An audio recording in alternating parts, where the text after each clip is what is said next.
Oh, look, we're back with more of The Devil Episode 2 content. At the end of the previous stream, which was the finale stream, my throat was basically torched by the end of it, and I really didn't have it in me to go on, so that's sort of why we're doing the bonus unlocks here is their own little supplementary video, but that's fine. We've done that before. We did it with episode 0, so no big deal, right? So, what an episode, though. An absolute roller coaster ride of me having figured out I think a pretty substantial portion of the case, but there were so many things that still completely blindsided me. I did not see Morgan literally just committing a whole bunch of murder in the intro, but that really served to answer one of the things that I had stuck in my brain for the last 10 months of like, well, we've seen Morgan do a lot of murder, you know, in recollection, but never actively. So, oh no, yeah, she's actually dangerous. This isn't an unreliable narrator kind of thing. This is somebody that's actually doing these things.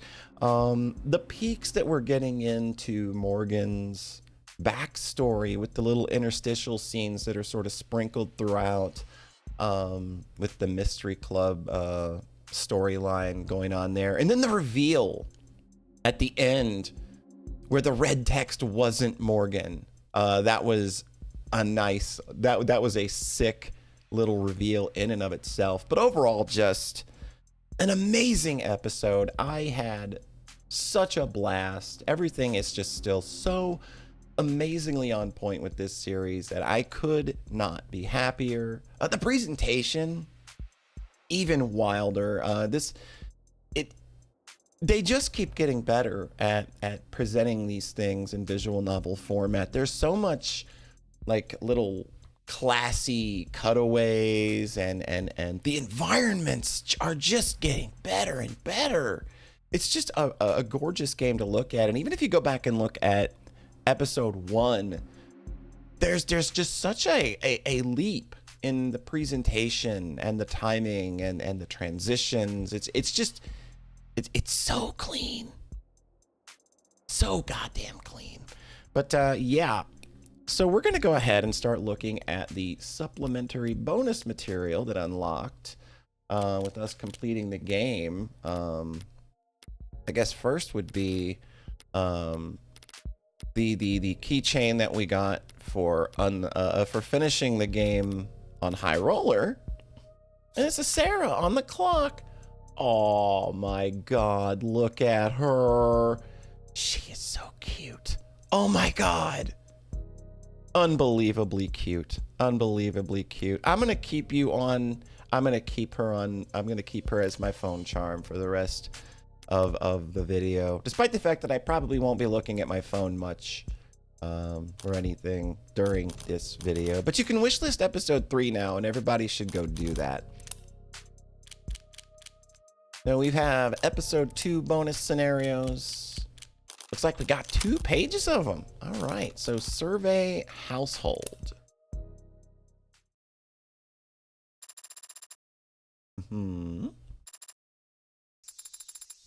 Why rubbing alcohol? Why rubbing alcohol specifically? Nostalgia. Reminds me of the days spent bandaging scratched knees and blistered knuckles. You did that for Makoto? No.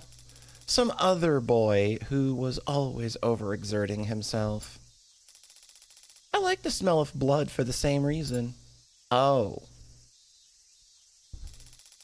And antiseptic and scalpels. That boy was always so hardy. He made for the perfect test subject. Test subject? I still think about finishing my medical degree sometimes, but I feel like my hobby would lose some of its therapeutic value if I did. What hobby is that? Poison making. Well, I guess that kind of makes sense. What's with that reaction? You made it sound very intimidating just now. Oh, I was trying to make it sound exciting. If I tell people I'm interested in herbal remedies, they all kind of think that I'm a dreadful bore. Or worse, that I'm gonna try and sell them candles. I can't imagine a worse fate. Oh boy, here we go. Well said. Very well said indeed. You have a much finer appreciation for these things than your so-called superior, you know. I make countless, immaculately thought-out references to Hegel and, and Ozymandias. And the red woman stares at me as if I'm quoting comic books at her. Comic books can be good, too. Comics are for children. Are you a child? What about graphic novels? What is a graphic novel? One P, for example. Oh, One P! Who's your favorite? Okay, One Piece. Why list King Arthur alongside those other historical figures? Arthur was based on multiple historical figures, I'll have you know. But even if his exploits are not factual, it still stands that he united a divided people and defended his homeland from barbarism. He also met fairies and wizards and fought dragons. I know, impressive, wouldn't you say? Very much so. The Once and Future King was one of the first books I read all on my own. That's quite impressive. The vocabulary was, I'll admit, difficult at times, but I was reading a version with handwritten annotations, so I managed just fine. There was writing in the margins, like hand-me-down? Hand-me-downs are for peasants who can't afford anything better. Was it given to you by an older family member? Yes, but it was not handed down to me, you see. Oh. And I went on to annotate it further myself so that I might someday pass it on to some other reader. So tell me, does that sound like a hand-me-down to you? Okay. You got until I finish smoking this, or I get bored. Very well. And I get bored fast. Oh, well, if our time is limited, perhaps we should focus on a topic of singular importance, such as athletics. Yeah, all right, I knew it. She would be all in on this guy, just because this guy is like a big old beefy boy. And just like that, I knew I was gassed, lowered my frame, and flipped him out of the ring in one motion. An overwhelming, trampling victory. Best kind there is. I can imagine. Oh, you done any wrestling? Any MMA yourself, little copper? Not physically, no. It's difficult to find partners who are a good match for my build. Sounds like an excuse. You sure you're not just scared? Confrontations can be intimidating, but sports are not arguments. They are a pure expression of noble competitive spirit. Huh? That is to say, I would never back down from a challenge. Oh, well said, well said. I know exactly what you mean. When you lock eyes, there's nothing else that needs to be said. I agree. So what'll it be? Arm wrestling? Sumo? Chess boxing? Sure, let's join the Go Soccer Club while we're at it. Why not all three? Good, very good, you little... Sir, what is it? Can't you see I'm in the middle of... Well, what is it? The VTOL needs to leave now if we're to be on time, sir. Here's a quote then for your little survey, Copper. Success can be a prison. But even in a cell, a man who's mastered himself remains a lord. I'm not sure I understand that one. What the hell? Makotan said it made perfect sense. And then you engage. I see. So you need me to stand here and film you two because... Why? Because Sosuke is teaching me how to do a 1-inch punch, and I need it recorded from a distance in order to practice it later. Why? Because she asked me very politely, Morgan. What more do you want? No, why do you need to know this, Sarah? Adonai, surely you can intuit the advantages of a 1-inch punch.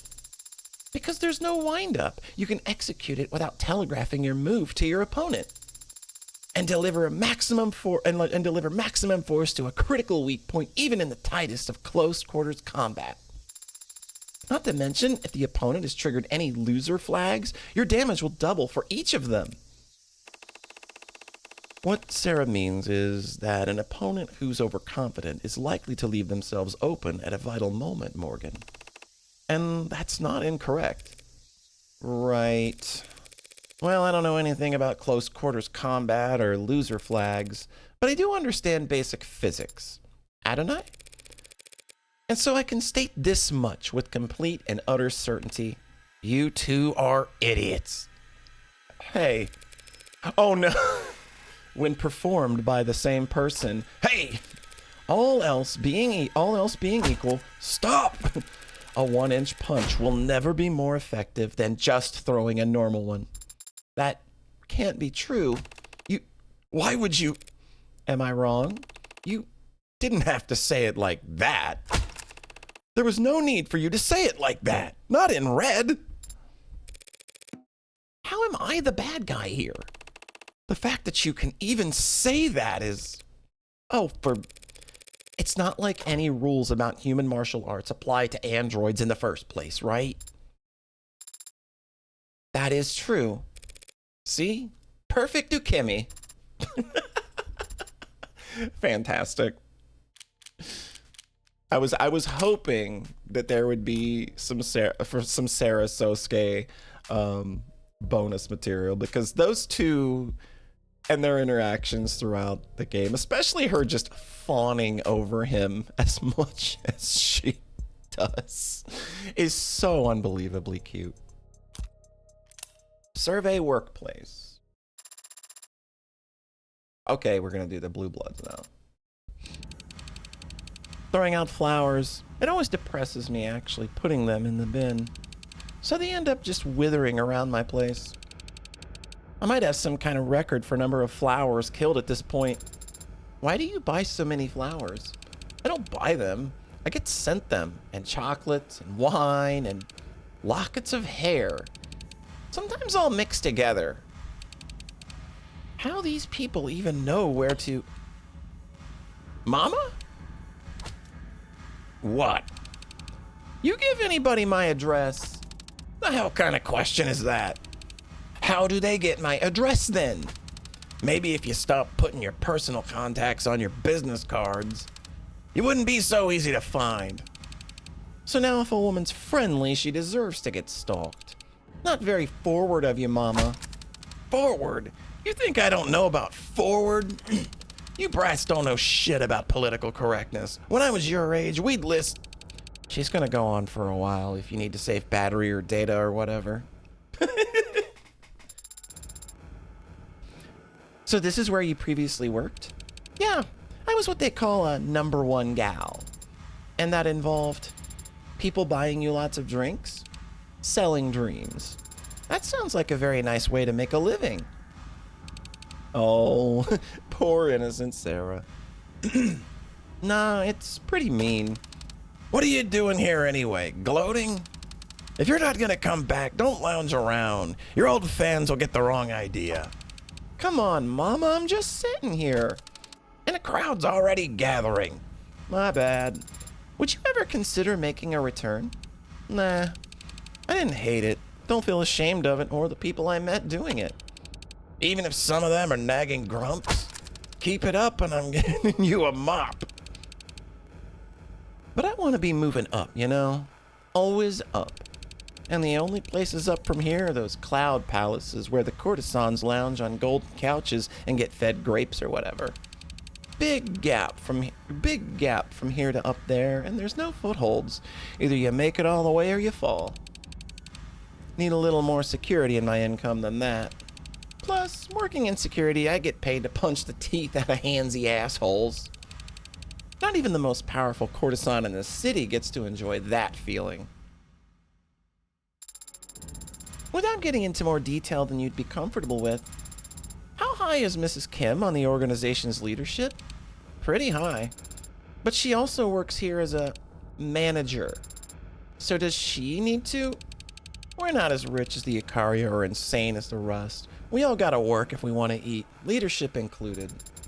I see, but even so, this workplace seems very high energy for someone of her age. I think she's comfortable here. She married into the Blue Bloods, you know. And the pictures of her I've seen, the vibe I get, I think she was kind of a trophy wife. Oh. Her husband's whole family dying, leaving her in charge. She got burned on that deal. But she handled it, obviously. And I can't name any other old guard I could tolerate hosting under. The hell are you whispering about over there? Not whispering anything, Mama.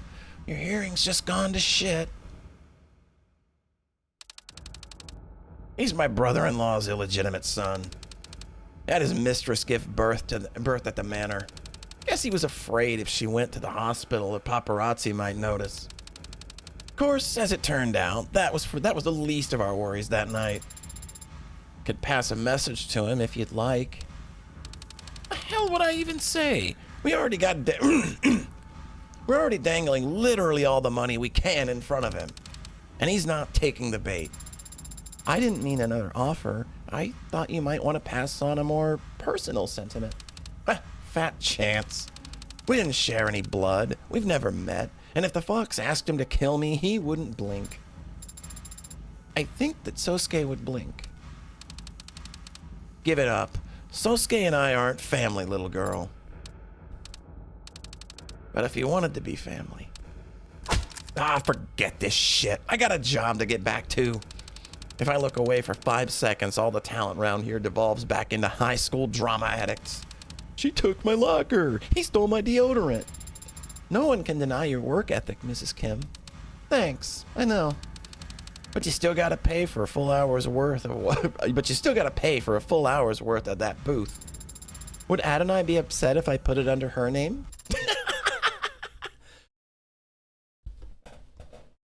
I'm sure it'll be fine, Sarah, don't worry. Recovered session.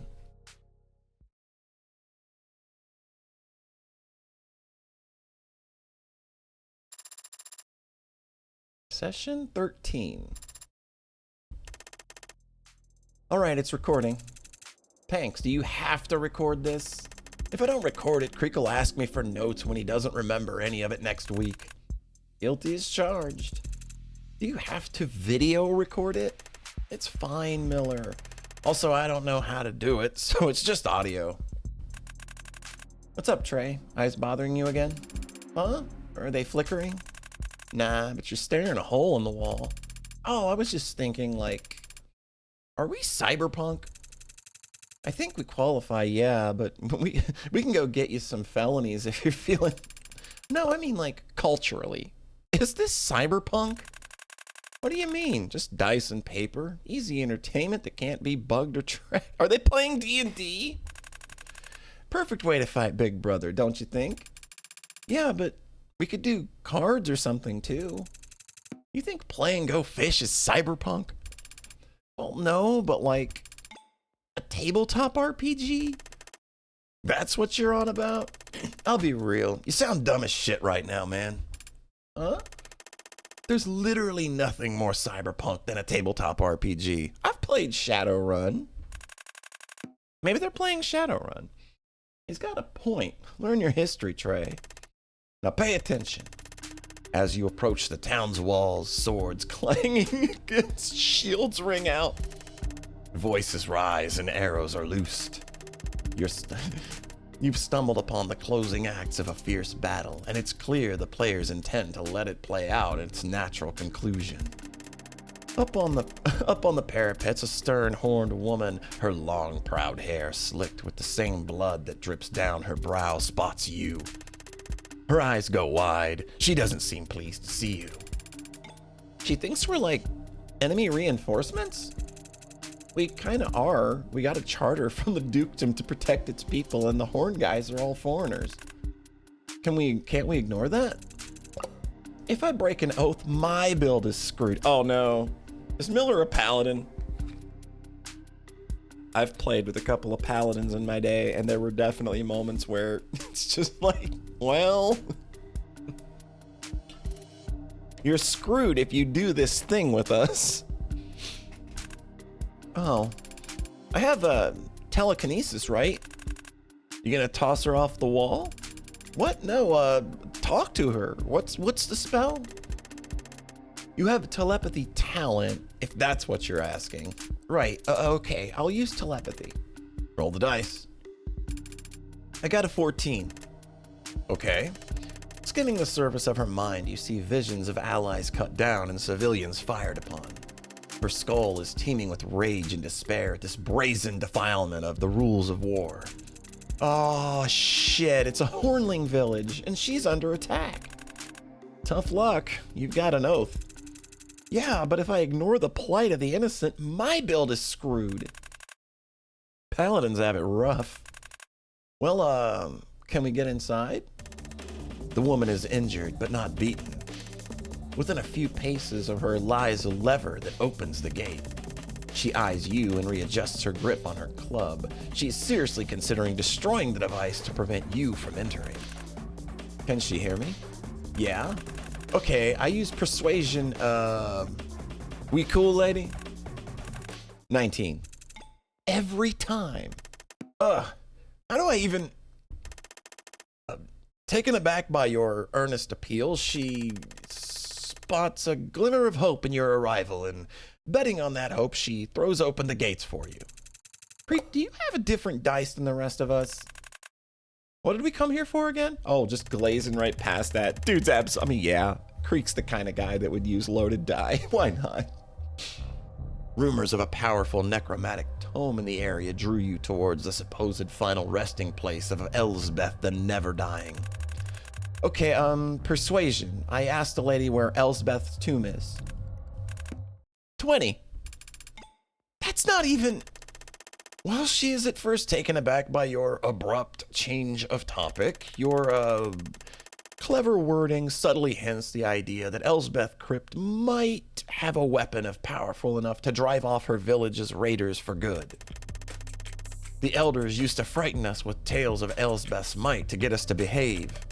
I remember my nan would tell us she'd rise up from under the town church if we didn't do our chores. Okay, so the dungeon's in a church? But of course the church is locked down, full of our women and children, along with the sick and elderly. We'd never risk their safety by opening the church doors while this battle yet rages. Well, yeah, but I can just pick the lock, right? Come on, you always do this. Do what? You always luck your way out of the battles and then we get beat up for 15 turns. I come back to revive you, don't I? I don't think you've even lost HP yet. I'm playing smart, avoiding conflict. Avoiding all the scenarios I set up too. All right, I'll throw a knife at one of the raiders. 19. Seriously? The knife hits him in his right eye and he dies instantly, dropping the keg of burn gel that he was rushing towards the nearest fortification. Wait, that's me. That's my guy right near. He dropped a bomb? I need 3 charges of Valorious Interception. I can shield. I have 3 charges of Valorious Interception. I can shield you. So the Hornlings in this village are legal citizens? I thought they were all foreign to this land. This village is lorded over by vampires, though, remember? So you wouldn't want to live here. It's like a shit town or ghetto for immigrants or whatever. How's that work? How's the Duke cool with vampires? It's all legal. The Hornlings just pay blood taxes instead of gold for their lord's protection. So they got vampires here too? Can we go in the castle and kill the vampire lords? I mean, you could do whatever, but the vampire clan is the legal protectorate of the area, so you'd be committing a crime. Is your build screwed if you commit a crime, Miller? I think it's like the right thing to do. I think if it's like the right thing to do, it doesn't break any oaths. So is killing the vampire lords the right thing to do? Kind of subjective. Ooh. Well, not what you want to hear when you're the good guy. Well, I'm not a good guy. I'm only playing as one. So Tanks, if we charge into the castle, it's probably filled with traps and guards and shit, right? I'm not gonna tell you. Come on. Look, it's a castle. There'll be defenses and shit, yeah. I'm game. Hormlings seem cool. Let's go kill some landlords. After the fight we just went through? We just rested. Yeah, but you just did like 5 nat 20s in one encounter. I think you might be burning through all your luck. I'm happy to burn through all my luck if it means getting to kill some bloodsuckers with you boys. Thanks, Creek. But also, you are literally out of change of fortune charges. We just rested. It was a short rest though. Damn. Reality's cruel. That was so cute. I was hoping we'd get more with the boys because I really thought they were going to be hanging around for a while, as I'm sure a lot of people did. So, deleted call, received call. Getting into the more meatier portions of the bonus content. 180886. Okay, so it's August 18th of 2086. Citing, witness statement, anonymous report, emergency call from a burner. What is all this? Why are all these tips getting reported all of a sudden after the trial's over? It smells, right? What do you mean? All the new info coming in surrounding Creek's pod, and all of it pointing towards the rust for some reason? You don't buy it? Of course I don't buy it. So do you think the Ikaria are trying to point fingers at the rust after Sosuke's been proven innocent? Well, no, that doesn't make much sense. But someone's trying to pull something. If the Blue Bloods are the victims and you eliminate the Ikaria, that just leaves the rust. But why would they want to misdirect attention onto themselves? I don't know. Guess it can't be them doing it. But gang wars have winners and losers, right? Someone needs to benefit from pitting the Reds versus the Blues. True. But finding that someone is a task that even OC would struggle with. And we've got our own hands full. With what? Sorting through all the false confessions and love letters addressed to Heartbreak? Prep for the convention. Chief wants everything to shine. Ugh. Grin and bear it. Any hair out of place in the private sector will... Phone call? Yeah, it's a family thing. Would you excuse me? No, it's fine. I need some air anyway. Hello? Whoa, hey. Wasn't sure you'd pick up. Why wouldn't I pick up from my adorable nephew? What is this? Am I on speaker? We gotta stick to code names? No, I'm just gonna have to delete all this later. Thanks for that. Why would you call me on this line? It's the only number I have. You haven't exactly kept in touch. I don't... Relax, man. It's a joke. Remember those? You used to be good at them. Yeah, I remember. Never took anything seriously. Only way to live. Hope you didn't mean that. Do I hear a teaching moment coming on? It's like riding a bike for you. Why call me now? Take a guess. Oh, you can't. You're serious. You're the one trying to take credit for Creek's pod. Waste not, want not. No one else seemed interested in it. Hey, nephew. Yes, sir. What the fuck are you thinking? The Blue Bloods will drown you. They'll think you have You think you have numbers? Well, they have unity. A lot less unity than they did a week ago. Creek was a flickering light bulb of low-quality hope for the young bloods. I extinguished that, and the old guard haven't even tried to retaliate. If I were a young blood, I'd start feeling pretty damn disposable right now. You want to start a civil war? That's on your head. You want to start a civil war? That's on your head. But taking credit for kills you didn't earn sounds like a pretty dumb way to spark it. Hey, fake it if you ever want to make it. Don't worry, the young bloods will start seeing some very real casualties soon enough. Don't do this. Do you even have permission from... Now that's low. You of all people threatening to tell Mom? Because I'm taking initiative? Because I'm stirring a pot that's stone cold? You want to act your age, urge caution, pray 3 times a day to the status quo? You go right ahead. I'm going to move. Uh, sorry. I didn't call to argue. This was a courtesy call. Thought you might appreciate a warning about all the smoke that'll get blown up your ass over the next few weeks. Thanks, but I'm not so old that I can't recognize bullshit when I smell it. That's good. Glad to hear you're still sharp. Besides, I'm not in OC anyway. You went back to arson? You're not still in homicide, are you? I thought that was like a sabbatical. No. That sucks, because I've met all the guys who are in OC, and I don't like any of them. Sounds like they're doing their jobs then. Sure. Hey, listen, I didn't mean to drop contact.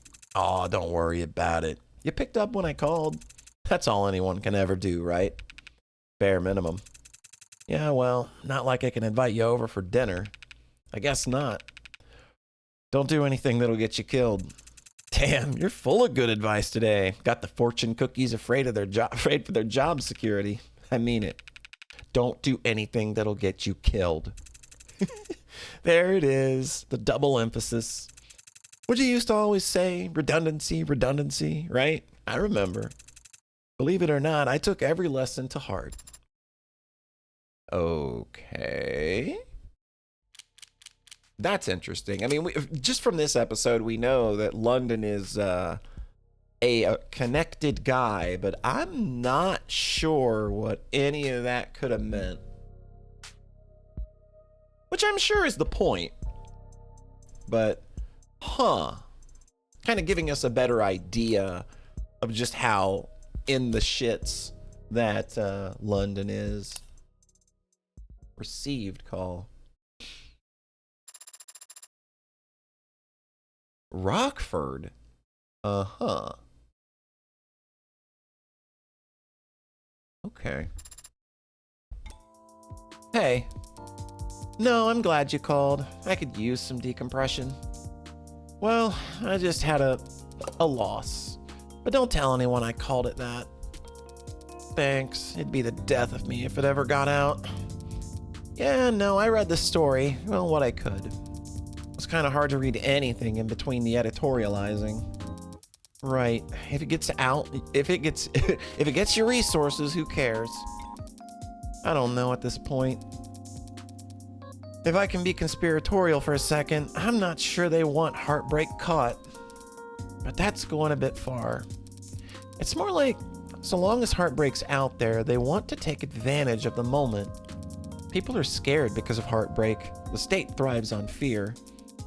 Some of the radicals are getting bold. The state will relish the chance to draw them out. Maybe after the election? Yeah, we've got like some big convention in the election coming up. So I have no doubt that that's going to kind of be a focus of the next 2 episodes, maybe? No, that's okay. I've thought about it myself. I just don't want to go that path if I don't have to, you know? Still got my pride. Really? Wow, they're taking it pretty seriously then. Reflects their priorities, of course. Data's their lifeblood. No, I mean, that's great. How long will you be in town? Yeah, I'm excited to finally meet in person. We should get dinner. Yeah, definitely. Sorry if you were hoping for that kind of excitement, but no. There's no jealous ex in the picture for you to worry about. I think you'll be fine.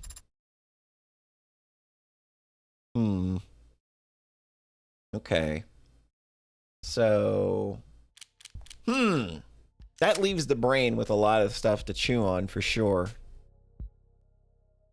I feel like a lot of things in that call were very, very deliberately, very deliberately worded. I mean, obviously, there's some kind of maybe long distance significant other that Rockford's looking at hooking up to, but that whole jealous exes thing gets the old brain meats ticking away, you know? All right, so we've done all of the bonus scenarios. So I do believe it's time to have a look at the concept gallery. So this is all episode 01. We are still in episode 1 territory. Okay, here we go. There's Diamante. Very style. I love his look. This dude's so goddamn slick. Holy shit. He is sharp as F. Could get it. We got Creek. Keeps his name on the back of his jacket. Made man. Oh, we've also got our boy Trey. Look at him. They're very cool designs. Bug just cooks. Bug never stops cooking. They burn the whole damn house down. There's my boy Miller. He's my favorite. I think he looks kind of Gorillaz inspired to me. I know that there's some very ugly JJK character that everybody keeps comparing him to. Yeah. And I'm with Bug. It's just like, no, don't compare my very pretty boy to whatever that ugly monstrosity was. And our boy Tanks. Feminist icon Tanks.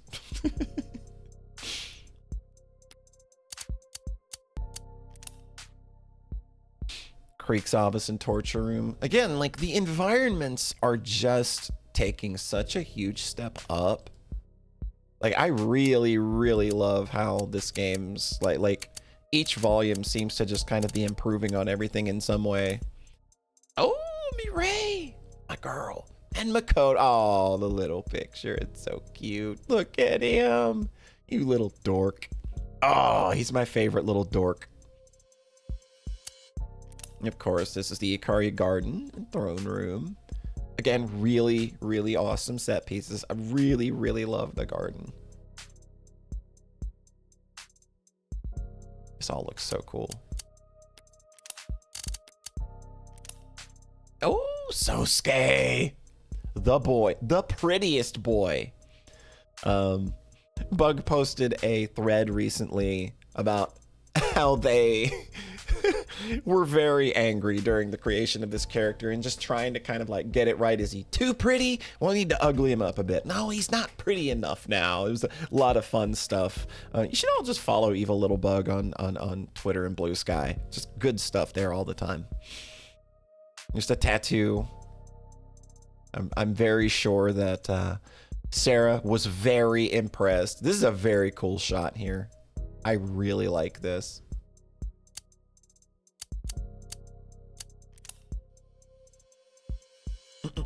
And of course, we've got Kintsugi. Very cool. Oh, hey, it's Han. I like her look a lot, actually. I really like the detail here on her arm mods as well. Very, very cool stuff. But yeah, her look, like her whole fit, pretty peak. I like it a lot. I like jackets and dress shirts. I think it works.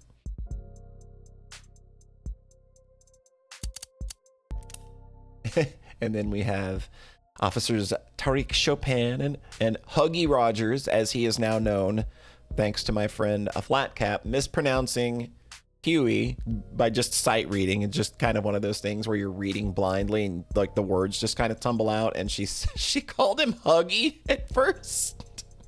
So I just call him Huggy Rogers now.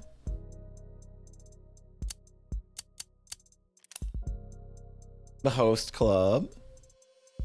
Where Mama's hanging out. The Fox Daisuke. Oh, this is oh, holy crap. This is nice. Yeah, she is quite the trophy wife. Holy shit. Young Daisuke looks exactly as I would expect him to. So cool looking.